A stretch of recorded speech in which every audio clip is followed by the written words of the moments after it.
బ్రహ్మో సరిగ్గా కూర్చో, సరిగ్గా కూర్చో.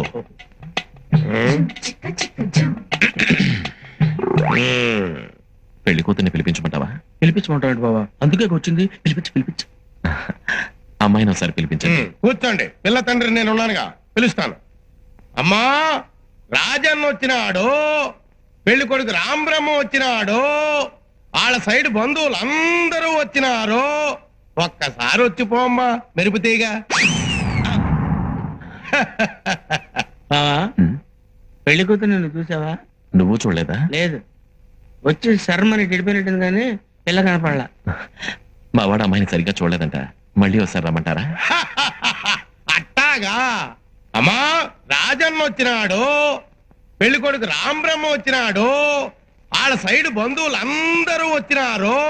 ఒక్కసారి వచ్చిపోమ్మా మెరుపుతీగా. లేబా వెళ్ళిపోదాం. తప్పురా. తప్పేంటండి? ఇందాక నేను చీర కనపడింది, ఇప్పుడు అసలు ఏమీ కనపడలా. ఏమి చూడకుండా పెళ్లి చేసుకుంటావా? పిల్లకి కొంచెం సిగ్గెక్కువ, తుర్రు అంటది, అందుకే మెరుపు తీగని పేరు పెట్టిన. మీరు ఏ పేరు పెట్టుకుంటే మాకెందుకండి? పెళ్లి చూపులు అన్న తర్వాత ఆ పిల్ల ఎదురుగా కూర్చొని నేను కూర్చొని లుక్సు మాత్రం మాట్లాడుకోవాలి కదా.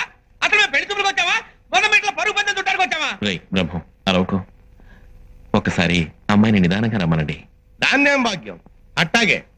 అమ్మా, మెరుపు తీగ, రాజన్న వచ్చినాడు, పెళ్లి కొడుకు రాంబ్రహ్మ వచ్చినాడు, వాళ్ళ సైడ్ బంధువులు. రాంబ్రహ్మ వచ్చినాడు, పెళ్లి కొడుకు చచ్చినాడు, బంధువులంతా చచ్చినారు అని ఓ దీర్ఘాలు తీసి ప్రాణాలు తోడేస్తావు కదా. ఆ పెళ్లి కూతురి ఒకసారి చూపిస్తావు. అమ్మాయిని కాస్త కాఫీ తీసుకురమ్మని చెప్పండి. అట్టాగా. అట్టాగే. కాఫీ తీసుకురా అమ్మా మెరుపు తీగ.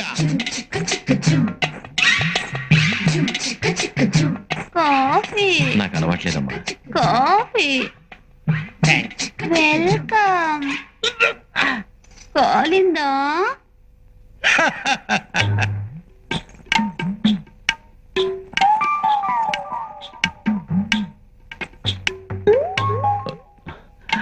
పెళ్లి కొడుకు ఇతనమ్మా, బాగా చూసుకో.